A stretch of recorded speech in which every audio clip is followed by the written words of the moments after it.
वो चलना फिर से सीख रहे हैं। हाँ, सही सुना आपने। भारतीय वायुसेना के ग्रुप कैप्टन शुभांशु शुक्ला, जो हाल ही में अंतरिक्ष से लौटे हैं, अब दोबारा पृथ्वी पर चलना सीख रहे हैं। कारण, वो अनंत अंतरिक्ष की उस दुनिया से लौटे हैं जहां गुरुत्वाकर्षण नाम की कोई चीज नहीं थी।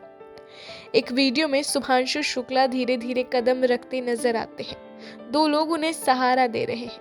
हर एक कदम जैसे जमीन से एक नई दोस्ती कर रहा हो। अब जरा साइंस को आसान भाषा में समझते हैं। जब कोई अंतरिक्ष यात्री अंतरिक्ष में जाता है तो वो माइक्रोग्रेविटी यानी बेहद कम गुरुत्वाकर्षण वाले माहौल में होता है।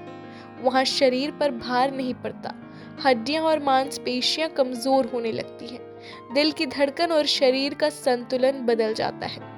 शरीर का तरल यानी फ्लूइड सिर की ओर बहने लगता है, जिससे चेहरा फूल जाता है और आंखों की रोशनी पर असर पड़ता है। जब हम माइक्रोग्रेविटी में रहते हैं तो शरीर अपने आप को वहाँ के माहौल के अनुसार ढाल लेता है, लेकिन जब हम फिर से धरती पर आते हैं तो वही शरीर दोबारा गुरुत्वाकर्षण से तालमेल बिठाने लगता है, जैसे दोबारा जन्म दो। ये कहा शुभांशु शुक्ला ने अपने इंस्टाग्राम पेज के जरिए। शुभांशु शुक्ला पहले भारतीय हैं जिन्होंने इंटरनेशनल स्पेस स्टेशन यानी ISS तक की यात्रा की और वहां 2 हफ्ते से ज्यादा समय बिताया। उनका ये मिशन अमेरिका की टेक्सास बेस्ड कंपनी एक्सियोम के साथ था। 15 जुलाई को सुबह 5:31 पर न्यूयॉर्क समय पर उनका स्पेस कैप्सूल कैलिफोर्निया के तट से टकराया और धरती पर वापसी हुई।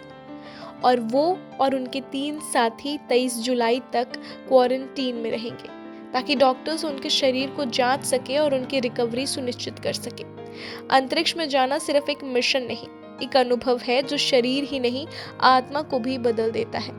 और शुभांशु शुक्ला जैसी साहसी भारत के उन सितारों में से हैं जो ब्रह्मांड की गहराइयों में उतरकर खुद को फिर से जान रहे हैं और हमें भी बता रहे हैं कि इंसान की सीमाएं नहीं होती, बस दशा होती है। जमीन पर लौटकर चलना शायद आसान लगे, लेकिन जब आप आकाश को छू कर आते हैं तो हर कदम एक कहानी कहता है।